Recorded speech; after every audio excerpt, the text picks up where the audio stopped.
So a big thanks to Teddy and big recognition of his dad, Tom, who has been a friend and a political ally for really quite a while. So I was the class historian at the 50th college reunion last weekend, and I began my talk there by saying I'm from the entertainment capital of the world, Washington, D.C., where the Kardashians are playing Game of Thrones. I got these lines from Jack Valenti. It's a really good one. I recommend it. It goes over very well when you're out of Washington. But what I did there, and what they asked me to do, was to have a reprise of the fact that I was the class historian upon graduation. Well, this is a long time ago, 50 years ago. And so I had to summarize in about 8 minutes the last 50 years. I mean, the main thing to say about that is it's really been quite a strange trip over the last 50 years. And most of the things that people in my generation thought would come to pass did not come to pass. We had a feeling in the air in 1968 or 69 or 70 that maybe not so much revolution, but profound change in the direction of liberalism was sweeping the world. But in fact, as many of you have known through participating over the decades, the backlash against that has proved to be stronger on many occasions in many years. And even now we see, if you'll permit me to say it, the kind of ultimate version of the backlash, not just in our country, but in Hungary, and in Poland, and in Britain, and in China, and in Russia, and it's not a pretty picture. So at the ideological level, at the highest level, this book says that one of the contributors to this state of affairs is the rise in the 1980s in particular of the set of ideas and policies and beliefs that very generally can be described as neoliberalism. That's a phrase that gets bandied about a lot, usually in a negative context, but if we go back in history, back into the 1980s, Tom may remember this, we were sitting. This happened on more than one occasion. The exact years don't really matter, but let's pick one example, which was 1989, after Al Gore's failed 1988 campaign. We sat in his office down in the Senate and looked at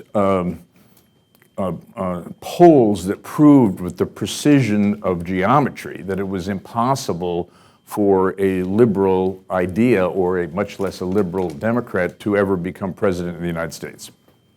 And that was because with the electoral map, the thing that plagues the country even today, with the electoral map, there just wasn't any way to get to 270.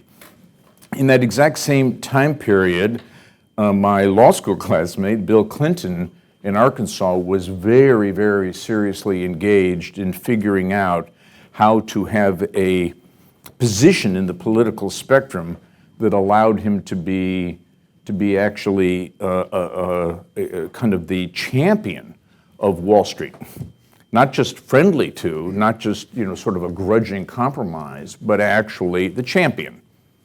And the DLC came out of that, and a whole set of policies that were summarized in just one sentence by Treasury Secretary Bob Rubin. He said this in around 1994, 1995. He said, the best social policy is a great economy. And behind that belief were some true things. A really high growth rate, a really low unemployment rate. Those are good things. But what was also behind that was the following. There really isn't very much the government needs to do. And there aren't that many problems that need to be addressed by collective action. That individuals operating in a competitive, that was important, in a competitive economy, armed with the technological capability to be entrepreneurs, could, in the hustle and bustle of seeking private gain, produce public outcomes that would be really, really positive. You could say a lot of other things, but I think you all get the general gist and remember this debate. And here's the thing.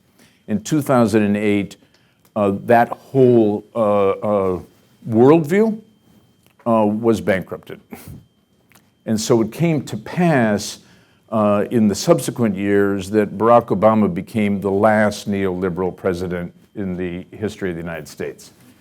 And I might be wrong in saying that there will never be another one, but I don't think I'm wrong. And what you have now is not a president who adopts neoliberal ideas. He doesn't trust the economy one single bit. He is the most intervening president that we've had since, well, this is odd to say, but it's true, since Richard Nixon, who intervened in the economy in a whole set of ways, including wage and price controls. And so what you see with these tariffs is a intervention about pricing, and it is a specific statement that market-based pricing just doesn't have any real purpose, and if we want goals, the government is just going to come in and do things.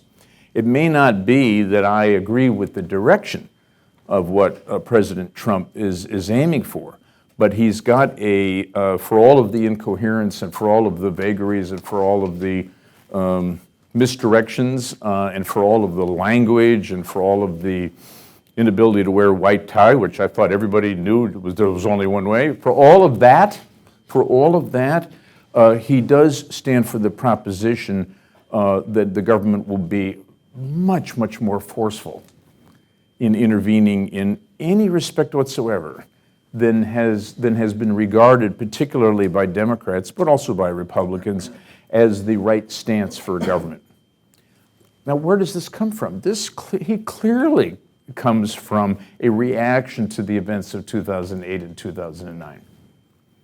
And you can actually see it. It's been studied by academics. You can look at the precincts that voted for Obama in 2008 and switched to Trump in 2016, and you can look at those precincts in the swing states, particularly in the Midwest, and you will see that in those particular precincts, the great crash of 2008 lasted longer than it did anywhere else in the country.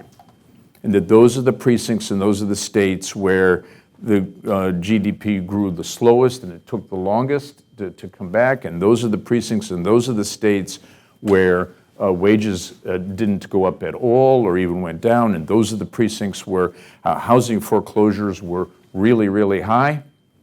Just an intervention here or a slight digression about housing. About 10 million people lost their homes as a result of the Great Crash. 10 million people losing their homes means about 1 out of 6 of all the people who owned homes.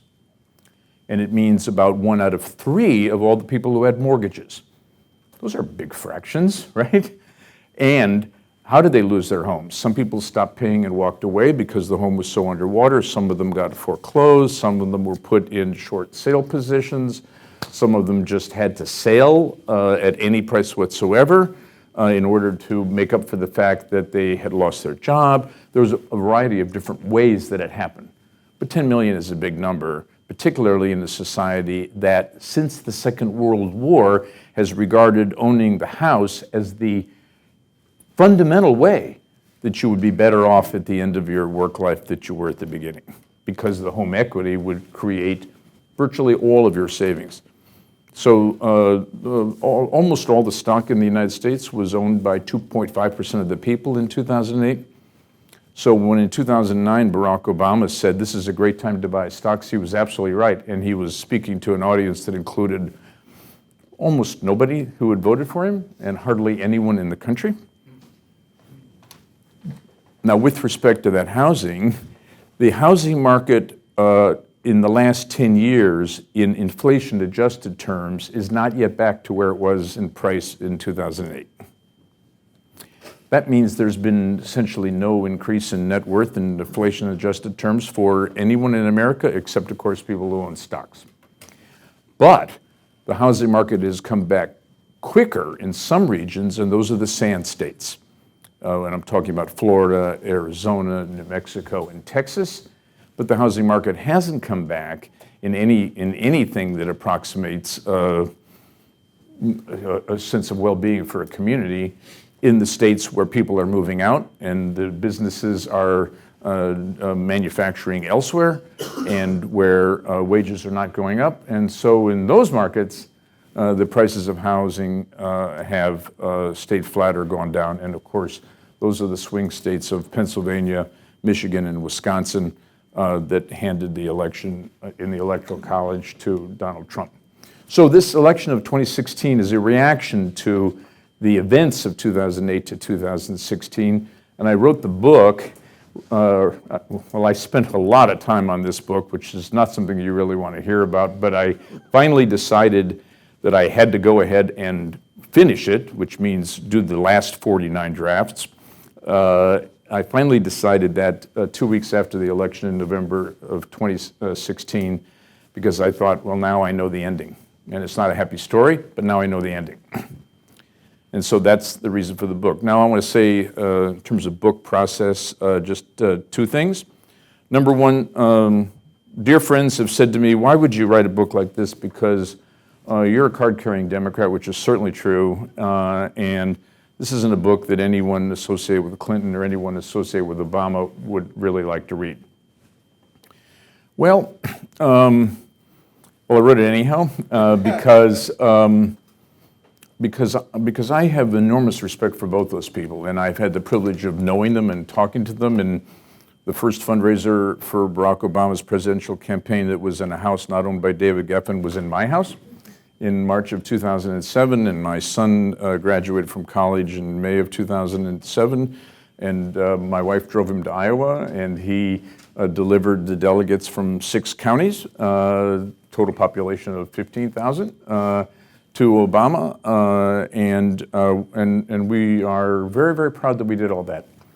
And personally, I think that there has never been a president who had a better character, more integrity, was a more decent person, and stood for the kinds of values on a personal level that everybody would love to see in all the children that they have, right? But the policy choices made by the last neoliberal president in the history of the United States, those are the policy choices, and this is why I wrote this book. You don't have to agree with this, but I just want to be explaining. Those are the policy choices that should not be repeated when the same situation occurs, and it is going to occur, I hope, for a Democratic president in the winter of 2020, 2021. I hope. They may occur for an incumbent president who's reelected, meaning the situation will be what it is, but it is not unlikely that this long, attenuated and very, very not uniform economic growth will have run out of steam by then. And it is absolutely certain that the globalized economy that was the great fruit of the era of neoliberalism, that's already over, and that is not going to be put back together. I'm on the board of Intel. We have 26% of our products consumed in China. Apple gets them made in China and sold elsewhere, but 26% of our chips are bought and used in China. And we have been the single American technology company that is more important, as important in China as it is in the United States. No one else can say that. And for us to see China and the United States fly apart like a broken asteroid, sailing off into different directions into the void, that is what's going on. And that is what is going to continue to go on. That is company alarming, let's say that. And that is something that's repeated by, in the mindset and in the boardrooms of every single firm in America and every single company in the West. This is what the whole Huawei story is about, right? It is the United States saying, but Huawei, by the way, is the world leader in 5G technology, and there is no question whatsoever about it. And for us in the United States to say that we don't want any of that in our country for national security reasons, that's the same thing as saying, okay, now we're behind in the race to 5G, which is the new technology. And then the next thing that follows from that, and it will follow, and it is following, is the government will come in and pick national champions to try to catch up. This is not neoliberalism. This is not globalism. This is not one world, one set of markets where American firms will do really well. It is very different. And all the presidential candidates on the Democratic side, if you want to sum it up, this is how I see it. When I stop talking, you can tell me what I have wrong. I would sum it up as follows. They wish they could be half the person that Barack Obama is in terms of integrity and stature and charisma. And not a single one of them, even Joe Biden, is actually echoing the same policies. I mean, even in climate change, you put right in the Biden press release about climate change 3 or 4 days ago, something like that, there's a whole bunch of words that mean this is completely different than the approach taken in 2009 by the Obama administration. And it is completely different because that was a pure market-based approach where cap and trade would take a price of carbon, put it into the economy, and then consumers and the transactions of buying and selling would gradually move to clean over a 10, 15-year period. That's over. If you want to fight the battle against climate change, you need a very interventionist government, and you need to win in single-digit years. You do not have time for the markets to work it out. And so no one is repeating that policy. And you see articles in the paper where people say, why don't they talk about carbon tax? Well, here's why. It's regressive, and it is never going to pass. So you don't see that in the campaigns. The carbon tax was the echt neoliberal concept. That's finished. And you see the same thing in healthcare. They all have ideas about healthcare that are much, much more government-sponsored and interventionist than was thought even possible in 2009. So the policy, the Overton window, the framework for what is possible in politics on the Democratic side, that has totally changed. And on the Republican side, it was supposed to be, the neoliberal idea was supposed to be that a lot of Republicans would sign up for the exact same principles and we could have compromises and we could have agreements. And we could have like even a balanced budget. We're not doing balanced budgets anymore. There isn't any meeting ground, but there's no meeting ground between R's and D's for a lot of reasons. But here's the fundamental reason. Neither side shares a common set of policy principles. You can't think of really anything except one thing that is truly bipartisan. Here's the one thing. We don't want to do business with China. That's the one thing. We don't even have a trade policy that embraces China anymore. So this is how things have changed. In this book, I don't think all the candidates are reading this day and night, but this book actually says, well, if you wanted to do things differently, here's what you might consider doing. Now, how did this all come to pass? If I'm right that he was the last neoliberal president, how did this come to pass? Because he wouldn't want to be thought of that way. And I'll give you the nutshell version of the book, and I'll ask you to look at these slides. The nutshell version of the book is this. Number one, and this is very blunt, and maybe it's not as respectful as it should be, but it is kind of fact-based. Hank Paulson trapped the Democrats into agreeing with the worst bill ever passed by Congress. Now, Tom, you know a lot about not only passing bills, but about history, so I'll ask you to think about this. But I think the bank bailout, the bill called TARP, I think it's fair to say that that is the least popular piece of legislation ever passed by Congress, since no one in the country liked it and nobody who voted for it liked it. And when they saw the outcome, no one liked it. And when I say no one, Jamie Dimon, the CEO of JP Chase, opposed it. And he wrote this in a letter to shareholders 4 weeks ago. He said the following in that letter. He said, this is JP Dimon, the CEO of JP Chase then and now. He said the following in his letter to shareholders this year, 4 weeks ago. Here's where we are. 40% of Americans earn less than $15 an hour.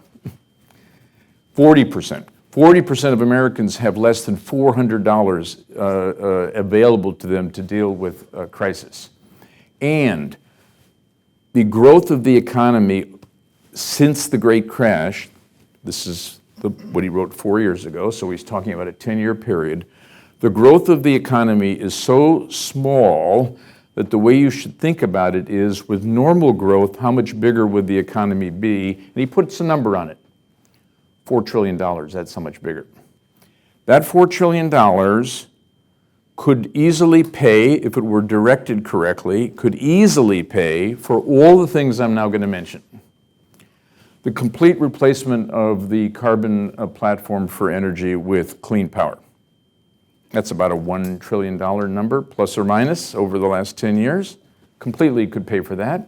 Also could completely pay for complete and total overhaul of our broadband network, our sewage system, our transportation system, and our water system.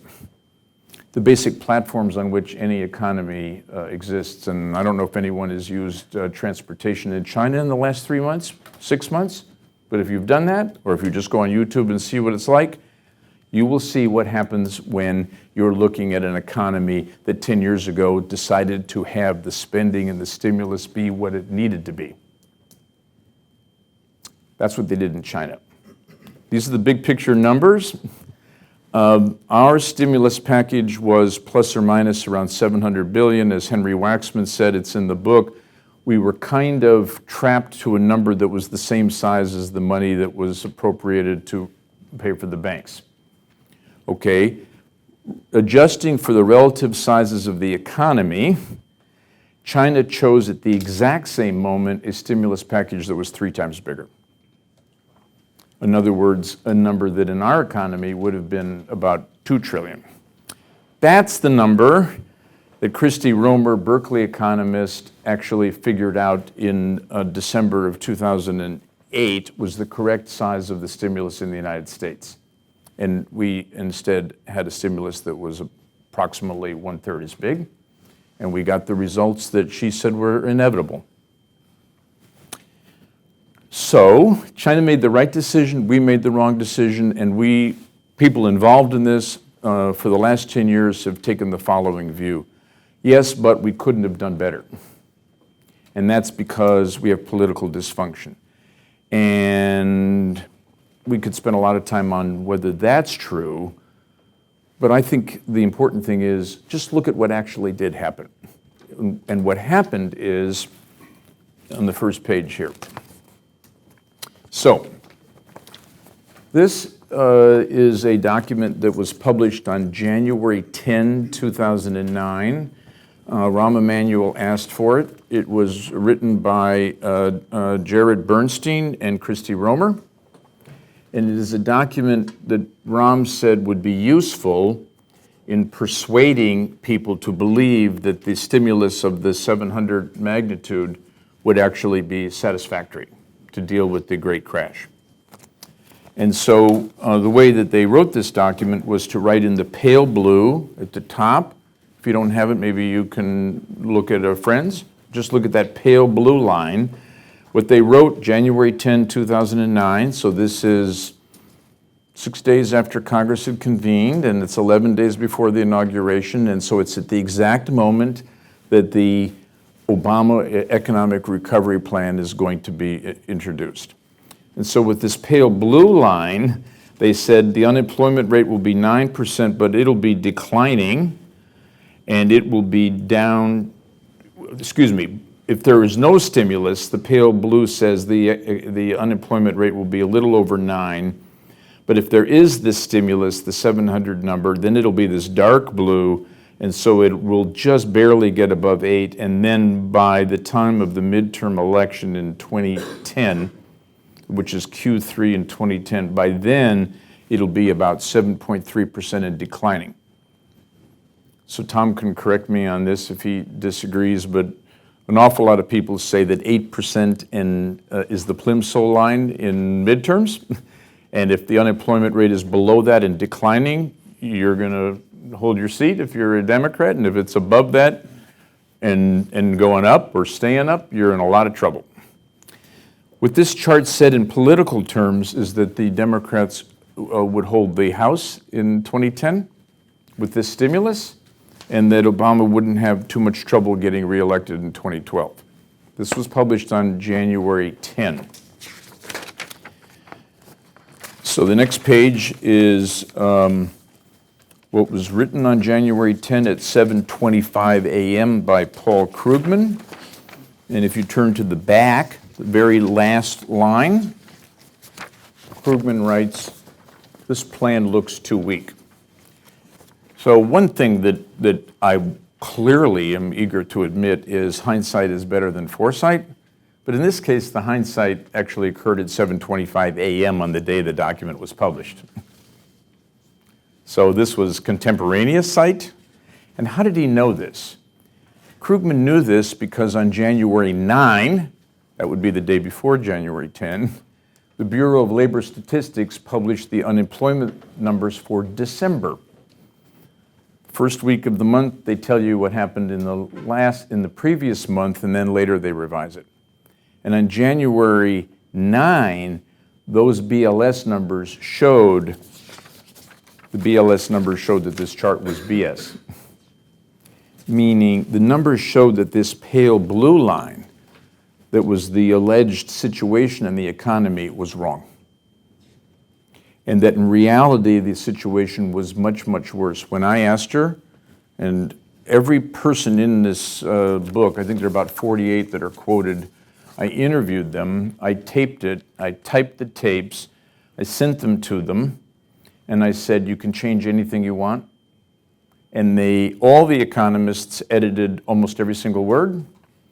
None of the politicians changed any of the words. Tom Daschle said, if I said it, I said it. I don't want to have to read it.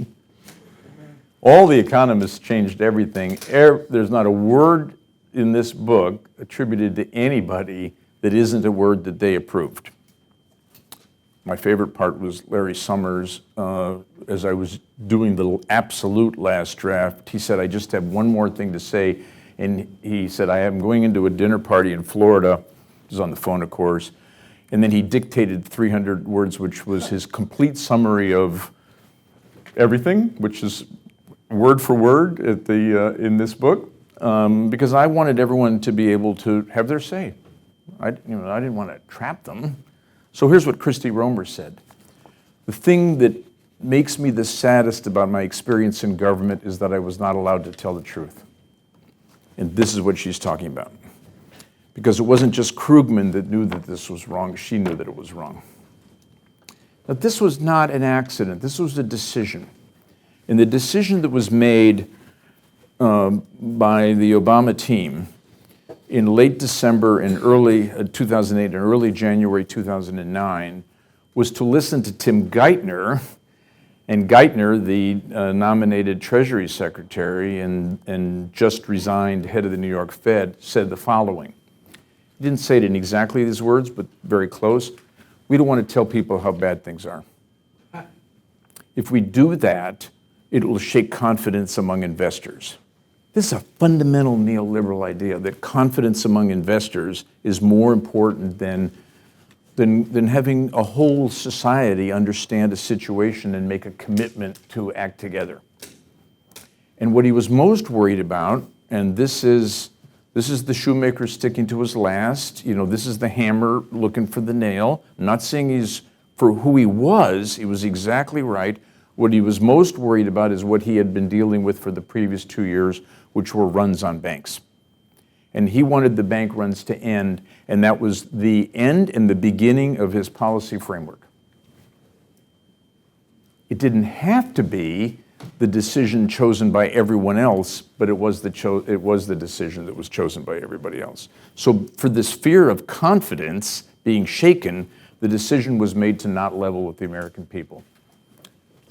To publish this, and then in the inaugural address and at the very end of the book, I compare Barack's inaugural address with Franklin Roosevelt's, and they couldn't be more different, and yet the situations were more the same than any other two presidents have ever faced in American history.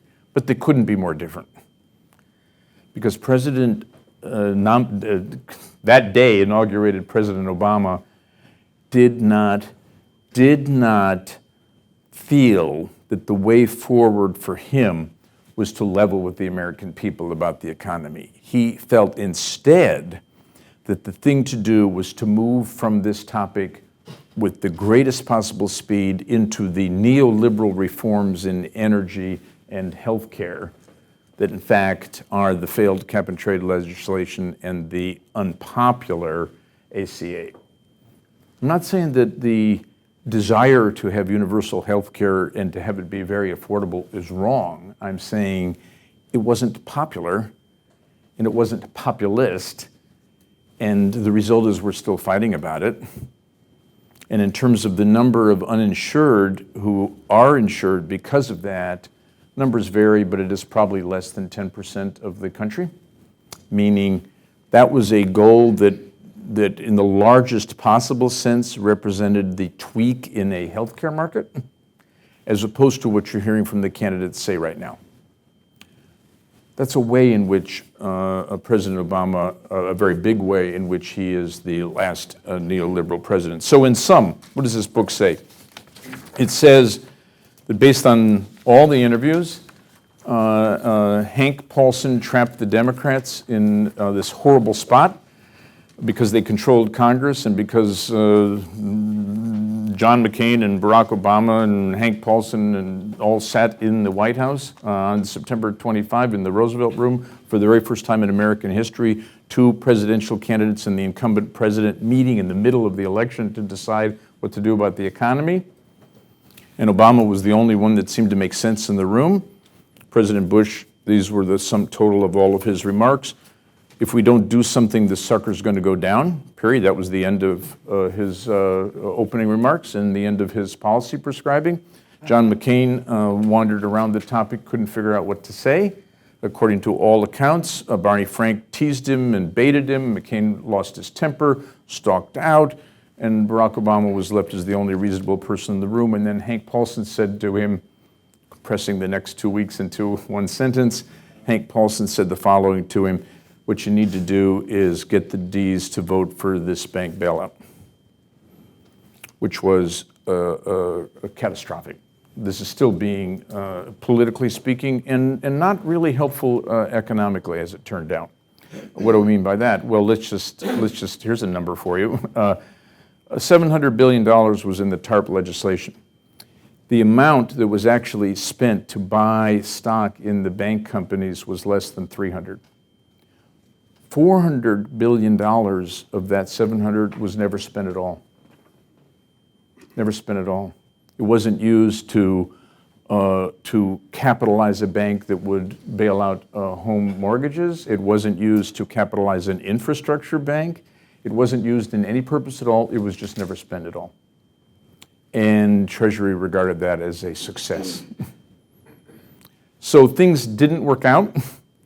And they came from all these ideas came from a certain mindset.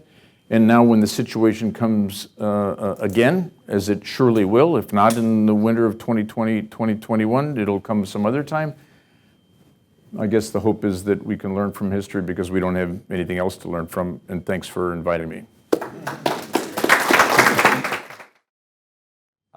One of the things that struck me as really interesting is you're going through the ideology of where did neoliberal ideas come from and where did they start. So you even go back to Carter administration. So I think it might be helpful really quickly to just kind of go through a little bit of the history, like how did this pick up steam, where did it come from, where did it originate, and also, I mean, the results sound really bad. I mean, you say in the book, I mean, these people are making decisions without a moral code, based on something more like, confidence in markets or wanting to sustain confidence in markets. They're willing to lie in order to create confidence in markets. It's a politically kind of a losing philosophy, right? You've got Trump now. You've lost all these seats in the House after all these policies that you point out. So, like, why would anyone go down this road if the results are so bad? And like, how do we get here? Tom, maybe you remember maybe you were actually in the room when these decisions were made in the Carter administration. The Congress was very Democratic, And they wanted to pass a bill that would require the United States government to guarantee full employment, and Jimmy Carter wouldn't do it. Remember this? I think it was it Humphrey Hawkins? It was Humphrey Hawkins? That's a moment that people use to mark the beginning of the neoliberal era. You could maybe pick some other era, but that's a moment. Because you have a Democratic president and a Democratic Congress, and the decision that's made by the Democratic president is the opposite of what Franklin Roosevelt would have done, the opposite of what Harry Truman would have done, and the opposite of what Lyndon Johnson would have done. And that's the beginning, and so the run here for, let's call it neoliberalism, is a 3-decade run. The people involved, heavily influenced by economists, heavily influenced by models, all through those years felt, well, this is going to produce great outcomes.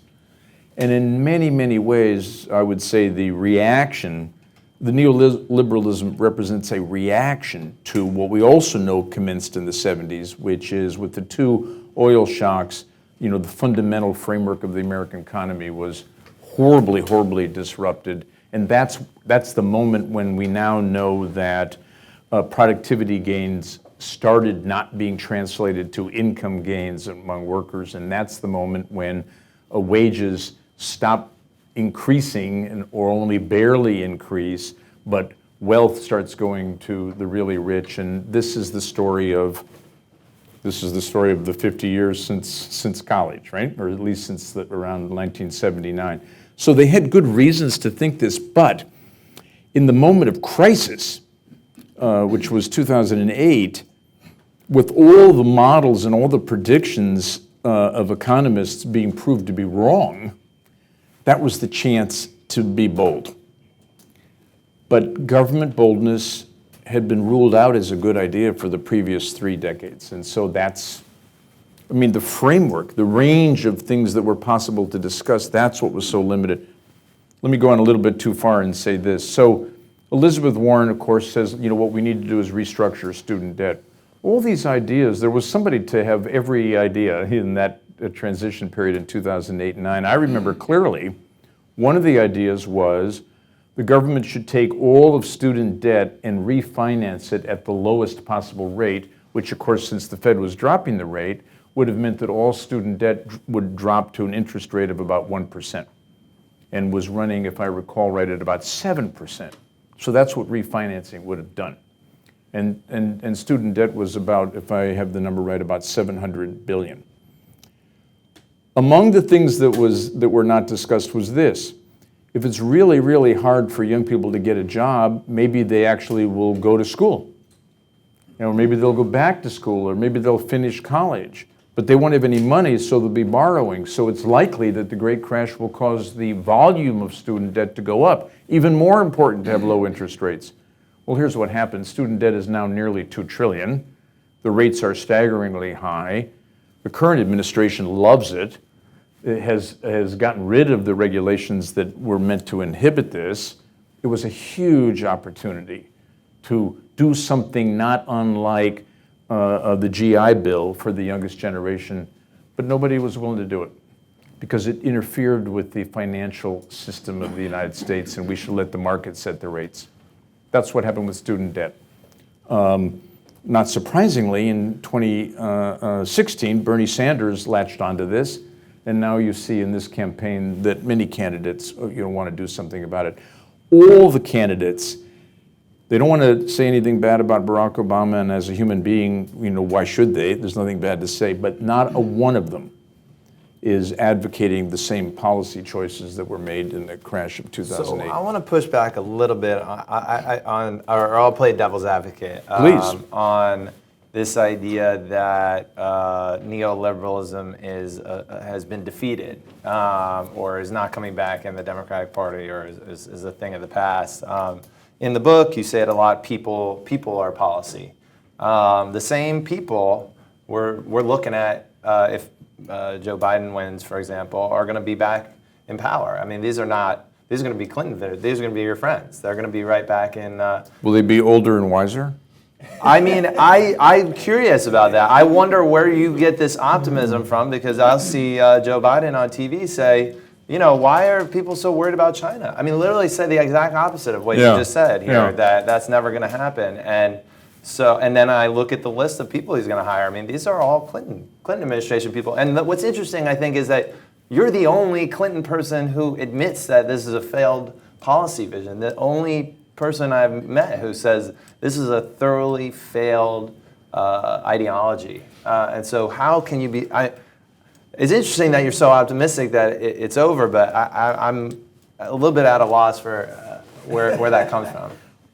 Well, I'm not running for anything, so I got that going for me, which is nice. I think that I think it is important that if the Democrat is elected, that person look for a new generation of advisors and policy shapers. I think that's critical. I also think that the youngest people in the Democratic Party in the House are pretty cool and are pretty willing to think anew. One of my classmates in the House is the chairman of the Budget Committee, John Yarmouth, one of my college classmates. At 71, he's a young gun in the House Democratic leadership. But John is a big advocate of impeachment, meaning regardless of age, you can have a different thought, and you can be bold. I guess I really don't know how it'll turn out, but I do think this. I think it's really, really important not to let economic models dictate your social policy. And for 30 decades, it wasn't possible to push a policy anywhere unless you had an economist as the sharp point of the arrow and the wood behind the arrow. It all had to be framed in that way. And that isn't what leadership really is. When you look at the great companies in America, you don't see CEOs who say, well, we're going to have a 6.5% increase in return on investment staged over 3 years, and that's my aspiration. What you have instead is Steve Jobs saying, think different. What you have instead at Microsoft right now is a transformation of the structure of the business. What you have with Jeff Bezos is, I'll do absolutely anything that I want, and the investors are going to trust me. It's those kinds of examples of leadership, which they come out of the tech world. Those are good examples for politics. Those are good examples for politics. I was watching. I'm catching up on Veep. I hope you all are too. And they had one of the characters say, well, the one rule of politics is the worst people always win.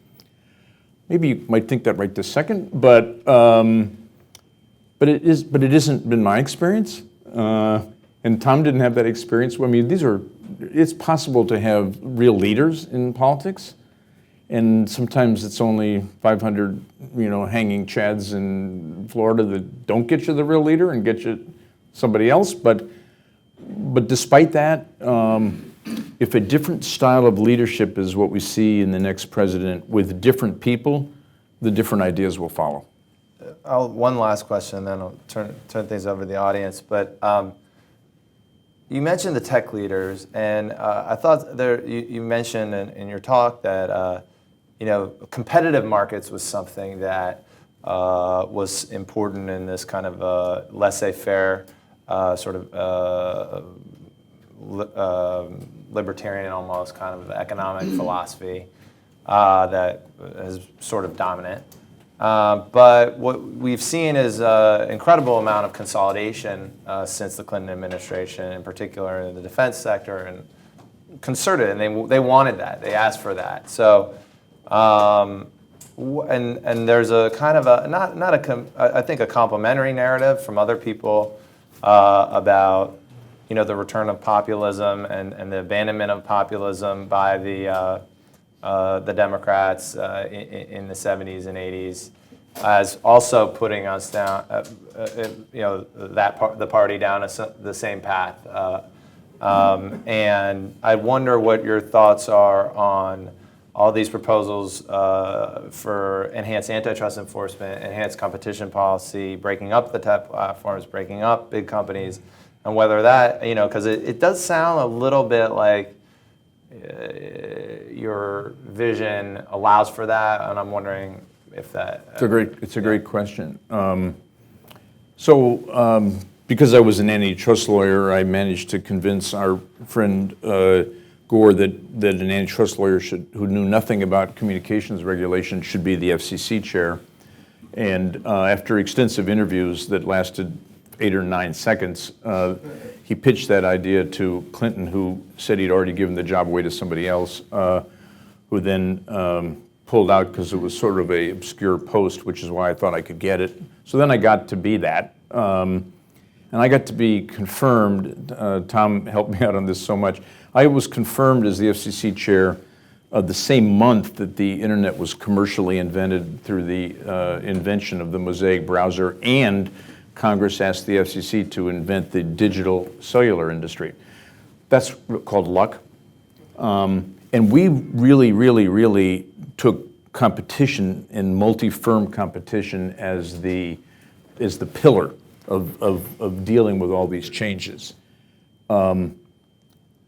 So that's something to believe in, and if that's a neoliberal idea, you don't throw them all out, right? I will say this, no one since the year 2000 has really been a stand-up person on this topic. Now we're almost 20 years into, as you just said, into the opposite. For whatever it's worth, this is advice that comes from a lot of experience, but you're not paying for it, so take it for whatever it's worth. Facebook should be broken up. The government shouldn't have allowed the acquisition of these other companies that are alternate media to accomplish the same result. And we were wrong, and I was involved in this, in crafting Section 230 of the 1996 Telecommunications Act. That's the section that says that a company like Facebook is not liable for what it publishes. Here's the nutshell version. The New York Times is liable when it publishes a letter to the editor that it didn't write, but it owns the responsibility for publishing it. And if it's a tort, the New York Times can be sued. But for Facebook, under that provision, the view was our version at Facebook of letters to the editor, also called USG, user-generated content, UGC. The view was, well, everyone, this was the view, this is really naive. Everyone who logs onto their desktop with this cool new browser and types something, that's just freedom of speech, and it doesn't really matter, because people are really basically good. Well, yeah, people are basically good, but the most audience gathering material in the world of content is not good. The material that really gathers an audience is violence inciting, and is filled with hatred, and makes debates about why the Nats didn't sign any of these pitchers look like patty cake. The Nats should have signed those pitchers, but so we were very naive about what would happen with the internet. And it's pretty easy to know what the right thing is, which is these companies should be liable for publishing this. They should be liable under tort law, and they should not have 70-80% of their different markets. And there might be other things too, but those two things alone would make a big difference. And for the last 20 years, there just hasn't been the will for people even to say those things. Let's open up for questions. Hi, Drew Clark. Hi, Drew. Breakfast, how are you? Interesting, fascinating discussions on both ends of the stack, the internet stack, the one we've just had, or you just alluded to on Section 230. But I want to ask you about the other end, the infrastructure end. And so let's just play this out a little bit. Let's say Obama had said no to TARP and taken all that $700 billion commitment and doubled or got us closer to the right amount on stimulus. Just walk us through what would be different. What would be different in the landscape, the banking landscape, and the infrastructure landscape if all of those funds to TARP had instead gone to 2x on infrastructure? So I don't know if Jamie Dimon would 100% agree with this, but I think that he might. What would have happened is that there would have been more runs on some banks, and that Diamonds Bank and Goldman Sachs, they also didn't want the money. They would have bought more firms, and they would have been even more significant as individual banks. The 99% of banking that is governed by the FDIC, they all would have been fine. But you don't have to take my word for it, because Sheila Bair wrote this in the Washington Post 2 weeks ago, and she was running the FDIC at the time, and that was her view at the time. And that's because they had a knowable, a repeatable method of preserving those banks in the event of runs, which was called resolution. And then the other thing that would have happened is that the Fed would have done exactly what it actually did do in Europe and in other places in the country, which it provided. This is amazing, because no one even seemed to know it for the entire year of 2009 and on into 2010. The Fed provided $2 trillion of financing to the global finance world, meaning $700 billion for TARP. That's a third of what the Fed did in the same time period. And they could do that because of their very, very broad authority to loan to firms that might be temporarily in trouble, but that fundamentally had assets in excess of liabilities. So that's what would have happened. But even if it had been necessary to buy a bank like Citi, which is similar to what was done in the UK with RBS, that could have been done. So it isn't that the government shouldn't have been bold with respect to the financial sector. The Fed was extraordinarily bold, but it wasn't public. And they didn't want to make anything of it because they were worried that Congress wouldn't approve of it. But it wasn't that government shouldn't have been bold, it's that it should have been bolder. And with respect to the banks, Paulson wouldn't negotiate any restrictions on the TARP money. And he put the Congress, the Democrats, in a terrible spot. He told them that they could just give them the $700, but they could not attach to it any restrictions on paying bonuses or any restructuring of the management. And he said he wouldn't go along with it. He's Goldman Sachs. Well, Henry Waxman says to me, and so it's in the book, that they had a conference call with Bob Rubin, and Waxman said, I can't believe that people in this industry don't feel the sense of social responsibility, and Rubin explained that's who we're talking about. And yes, it was a horrible, horrible Hobson's choice that Paulson created. It was not an accident. There's a strong view, it's debatable, but I believe it's right. It's led by a professor at Johns Hopkins named Larry Ball, that Lehman Brothers should have been saved and didn't have to go bankrupt, and the financial crisis didn't have to occur. But Paulson wanted it to occur. And that may seem shocking to you, but he knew that it would happen. And when you read Geithner's memoir, you can see, without him quite saying it, that he thought Paulson was bluffing until the last minute, and then he realized he wasn't bluffing. And why did Paulson want it to occur? Because Paulson wanted the crisis in the financial sector that would get him the $700 billion with no strings attached.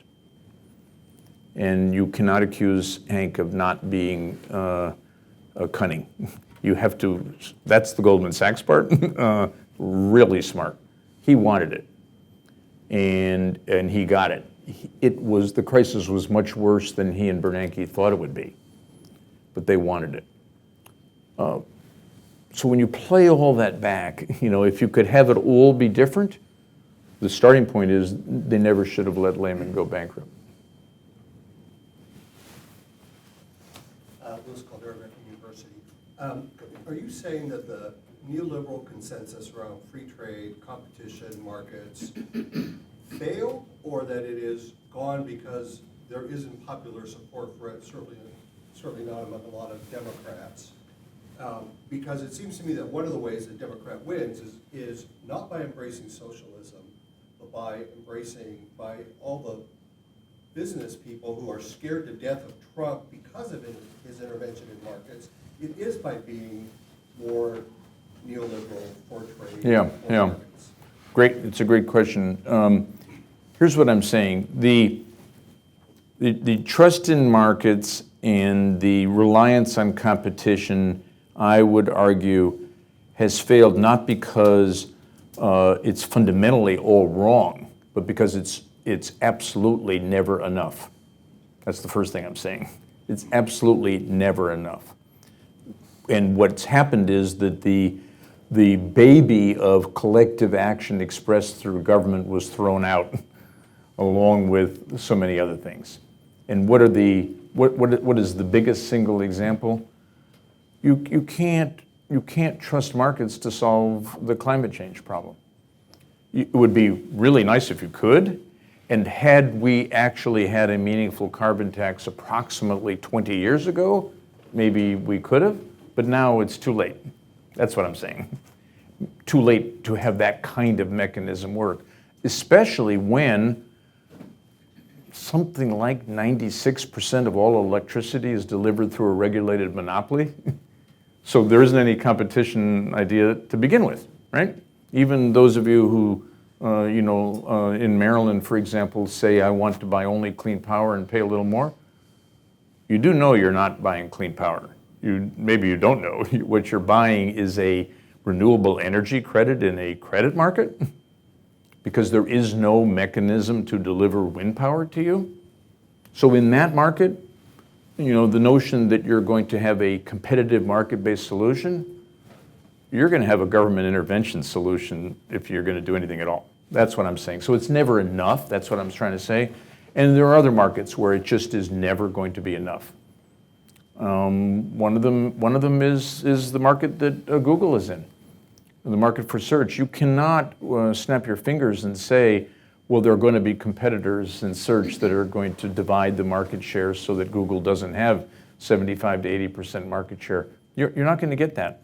Can we stay on this for a second? Because Yeah. I think this is an interesting question, and it seems a little confusing, which is reliance on competition. I mean, there isn't competition. There hasn't been antitrust enforcement through these. But there is in some seems a little industries. confusing There is in that- some industries. But the neoliberal, sort of the Clinton view is that, we need to consolidate the defense sector. We're going to have effectively the Borkian, sort of laissez-faire antitrust policy. So this kind of idea about reliance on competition, I mean, yeah, I guess there's some of that going on, clearly, but that doesn't seem to be competition as a way to actually have the markets be policing themselves. It's like the whole laissez-faire idea of neoliberalism is we can have a light touch on antitrust, and actually isn't that something that ends up being a problem, like you said, letting Instagram, letting WhatsApp, letting DoubleClick, letting all those other deals go through? Doesn't that end up being part of the problem with the ideology? Not the other way around. It wasn't the reliance on competition, but the lack of competition law. So there's good questions, Yeah. So I find myself in large scale agreement with what you're saying. But I don't want to be, picking up on your excellent point, I don't want to be heard to say, well, I don't believe in entrepreneurship, I don't believe in competitive markets. I totally believe in it. I've been involved in so many failed entrepreneurial efforts, I have to be a believer to continue to want to do that. But it's just never enough. And what it absolutely is not going to do is achieve the kind of allocation of wealth and income that a just society is going to require. And I don't think there's a lot of debate about that, right? Meaning that people are going to agree about that. And why is that? Because the returns to winners are nearly winner take all. The returns to success in technology, because scale doesn't bring increased cost, are simply astounding.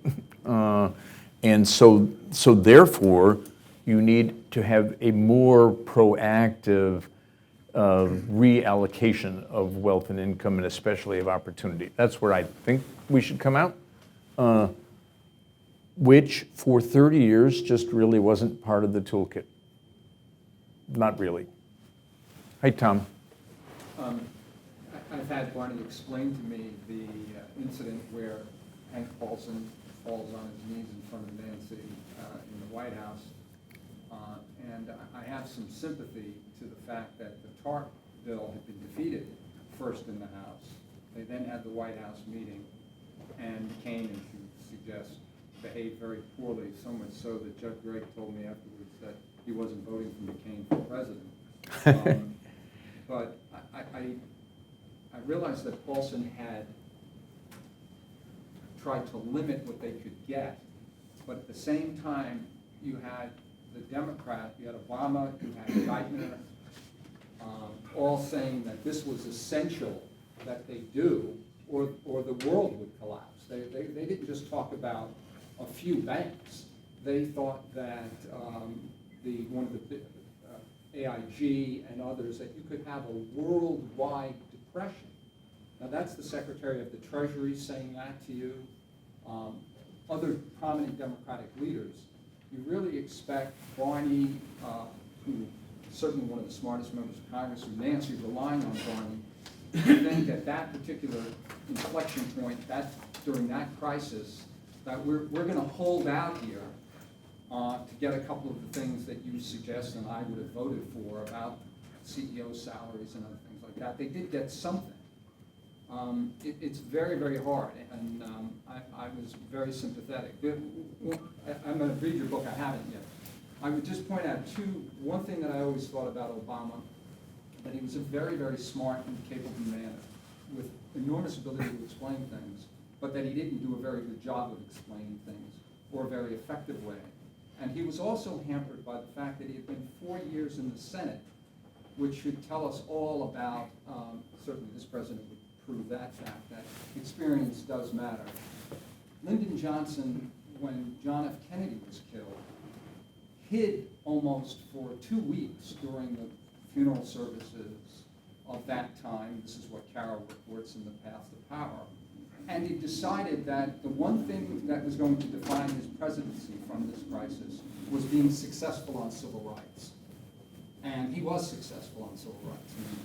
He meant to be very bad on foreign policy, but on African Americans and propelling them forward, he stands as a remarkably courageous man and his ability to do it. And that was a result of 40 years of government experience. And Franklin Roosevelt similarly didn't waste the experience of the Depression by focusing American attention and making sure. So my experience is that it's very difficult when you're there in a crisis to be thoughtful. Well, can I ask you a couple questions as a result of some of these things? So we've got, I think in your book you sort of see this people being duped by intelligence instead of moral principles. I'd be interested to see, and you talk about this moral code. What is the moral code that would have worked in that situation so that people wouldn't be getting duped by the smartest person in the room, like a Summers is constantly kind of getting his way, but what is the moral code that would have led to the right decision there? And then you've also got, there are a lot of examples here. You've got Lyndon Johnson, arguably, I think probably the last populist Democratic president, or with a lot of these moral principles that I think come up in your book. I'd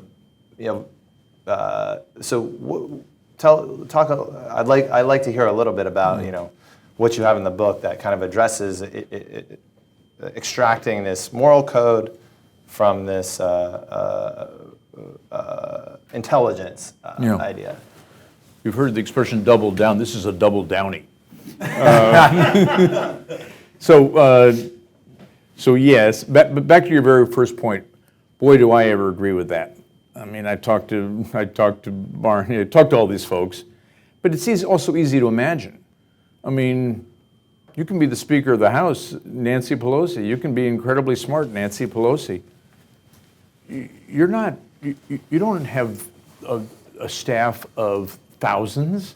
You don't have all the bankers in the world calling you and having 50 people taking the calls.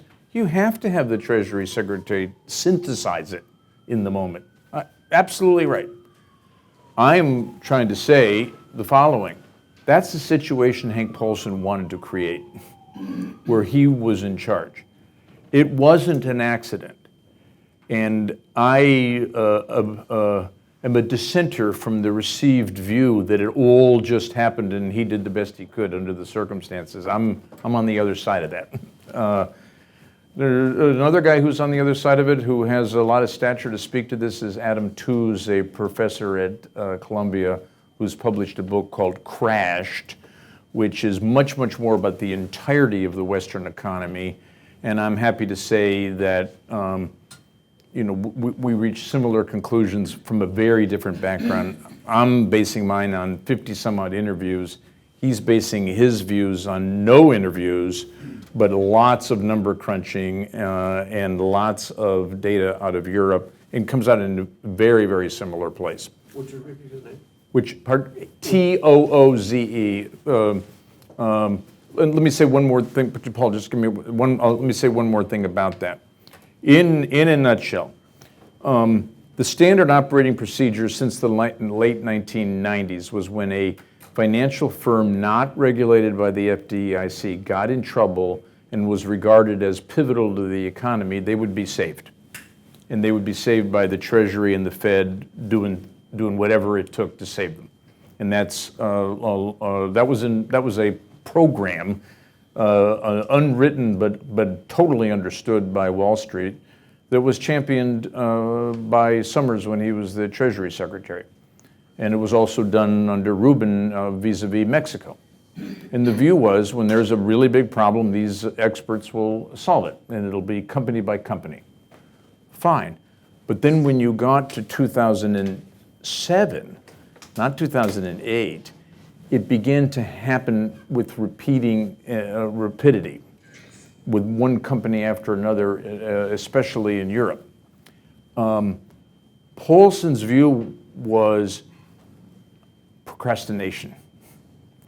And then in March of 2008 came the crisis, which was a run on Bear Stearns. And so the normal playbook was followed, which is that the Fed and Treasury contrived the purchase of Bear Stearns, and here's how they do it. Somebody comes in and says, well, I'll buy the troubled entity and I'll pay a certain amount of money, but I won't do it if a lot of free government money isn't put in the pot, because that will make it very attractive for me as the buyer. So that's what they did. That's what they did. That's how Bear was bailed out, and that's the normal process. Immediately after that, they were all criticized by the two presidential candidates that were clear at the time that it was going to be Obama and McCain. They were criticized by everybody in the political world. Bailouts are bad. And so Paulson made the following decision. I'm not doing this again. I'm not taking this criticism again. And if it happens again, I'm going to put the monkey on their back, meaning the politicians. You won't see this in his book, but I believe this is the true history. And you could disagree, but the actions speak louder than the words. So he went down and met with Barney Frank, and Barney said the following to him in the summer of 2008. If you want congressional authority to step in and do something about the perilous balance sheets on Wall Street, you're going to have to say that there's a problem publicly. You're going to have to be a leader. And Paulson wouldn't do it. You could say that it was because of the pending election. You could say that the reasons were manifold, but he wouldn't do it. He decided not to describe what he knew to be the inevitable crisis at Lehman, and he knew it would be at Lehman. And he decided not to talk about it. Here's what he did instead. He worked with Barney to get everybody in Congress, Democrats and Republicans, to pass a different law, which was the law called HERA, H-E-R-A, that allowed the United States government to seize Fannie and Freddie. And that's all he did. And he stopped there. They did do that months later. The Treasury still owns Fannie and Freddie and makes a huge profit from them. So when you look at that pattern of behavior, you can't but see, in my view, that this is a conscious decision to welcome a crisis that in turn will get a law passed that couldn't conceivably be passed because it's so unfair to everybody, except under the circumstances that Tom described, which is put the Democrats in a position where they have a bad choice and a worse choice. Let's take one more question. Yeah, Reed, I think, as you know, I've read most of your book, and it's terrific. I mean, The ending is great. I haven't gotten, but I'm going to do it. It is one you can put down. But it's a terrific book. But one of the points you make here is this focused on Democrats, and the Republicans controlled a great deal. I mean, you know, as they have for decades, the Republicans, in a sense, control the economic debate. And I think not laying this on the Republicans, not just on Trump, he's just, as somebody at AEI said, he's just a pus coming out of, yeah, somebody at AEI said, he's the pus coming out of the Republican womb. A sore loser. But not laying more of this, the thing in your book is it's so much about the Democrats. That's one issue I have. It doesn't lay, you're just laying this on Paulson, and I think that's right. But Bush, I mean, Bush just disappears. So then you talk about, you mentioned the word procrastination. In 1933, FDR did nothing to help Hoover, all the way from the election until March 4th when he became president. He did nothing. All of this stuff that you described is these guys who are not yet in power, laying out a program. You know, they're trying to be too damn responsible. They're being very responsible. They're taking on burdens that they could have laid on the Republicans, where I think they belong, because they have controlled this economic debate. There are a lot of other points about this book that are so interesting, but I think that's a very important. Thank you for very thoughtful comments. I want to tie together, by way of a hopefully brief response, something else that Tom said with something you just said. How would you like a Barack Obama to speak about these topics? How might you have wanted him to speak about them at the time? How, with the benefit of hindsight, would you like him to speak? And how would you like to see a Democratic president or any president speak about these things when they occur again? So I asked, with the benefit of hindsight, I interviewed David Axelrod and asked him this question. And Axelrod said the following. He said, the thing we were struggling with is that we believed that the biggest force in American society in 2008 and 9 was the theme of responsibility. What did he mean by that? Now he said some more good words, very Axelrodian, sort of short and punchy, and I'm going to elaborate in what I think he was really, with more words, trying to say. Responsibility meant personal responsibility. Responsibility is the antithesis of a community and collective action to deal with collective problems. Responsibility means if we make an appeal to collective action, it will fall on its face because people would prefer to blame, would prefer to say, you're responsible, I'm not responsible for whatever is happening to you. This, by the way, is in the documents and in the interviews as the fundamental reason they decided to do almost nothing about housing.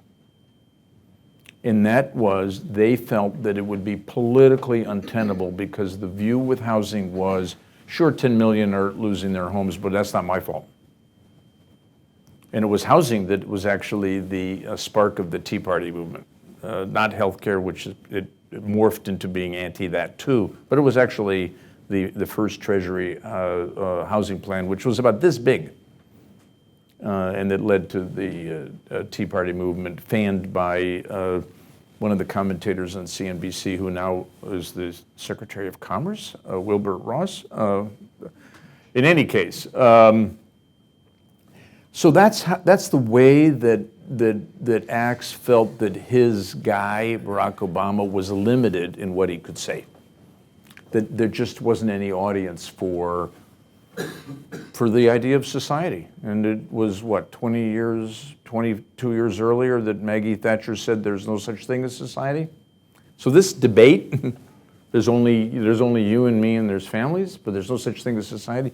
This debate about who we are, this has been going on a long time. And I think that this election in 2020 is going to be about that. It's going to be about a lot of things, but it's very fundamentally going to be about that. I mean, the thing that strikes me, again, in the book is that, it seems like the stakes are high, certainly, but these people, these decision makers abandon their moral judgment, their moral principles, because the stock market's down 8%. I mean, it's not, doesn't seem like enough to throw out your principles.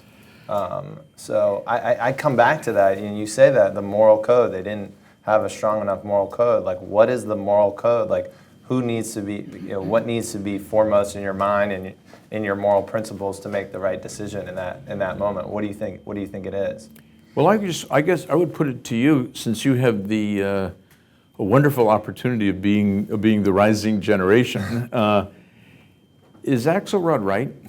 Meaning, what is the appetite for collective action? Because if there isn't any appetite for collective action, we're really, really, really up the proverbial creek without a paddle, because there is no solution to climate change that isn't based on collective action, and there is no solution to how do you have a transportation system that works, how do you have a broadband for everybody, how do you have some version of globalism. That is all about some kind of sense of what's good for everyone will actually be something that makes me happy. So if there is no appetite for that, if that's not prevailing morality, and Axe didn't think there was in 2008. Well, is another way to frame that, politicians go into the government to use their power to do something, ostensibly. You're not there to do nothing, right? So he's basically saying you can't do anything. That seems like a insane thing to say about what you're going to do in the government. You elect, at a minimum, I guess you have some problems that you want to solve or some people you want to take care of. Is that not, is his answer just patently absurd? Reed, you said, what should Obama have done? I think he should have been seen on television 3 or 4 times a week with groups of Americans explaining how bad the situation was and laying it all where it belongs, basically on the Republic. Like FDR. A lot of people, a lot of Tom's friends in Congress actually told him that in that exact same time period. I'm just saying their view was that there was no audience for it. Tom, what do you think? Well, I'm forced to agree with my son, as painful as that is. I think a real leader doesn't worry about what the limits are of what the public appetite is. A leader says, this is what we're going to do, and this is why we're going to do it, and they do it, and people abide. And he was just, in my view, not ready at that time. Axelrod had spent exactly 0 minutes in the government of the United States. He was a reporter and a very, very able campaign advisor, but he would not be the one I would be relying on for decisions of that sort. The argument is about moral hazard also, which is a neoliberal argument. Boy, they worried a lot about that. That's why they let 10 million people lose their homes. Right. Because they'd rather give the money to the banks than to the people losing their homes. Right. And FDR welcomed their hatred. Yeah. He did say that. We got a couple more. Do you have time for a couple Yeah, more? sure. or- Yeah. Yeah, I'm reading Robert Kuttner's Can Democracy Survive Global Capitalism? And in response to your point, he actually, I'm midway through it, but he points out that these were actual decisions made by people in power. He mentions Germany's chancellor, he mentions Tony Blair, he mentions Bill Clinton. He points to the fact that they were all left in a very, very wealthy position after they took policy decisions that favored the banks in this neoliberal context. And everything that you've said seems to agree with Robert Kuttner's, what I'm read so far of Robert Kuttner's history of the neoliberal movement.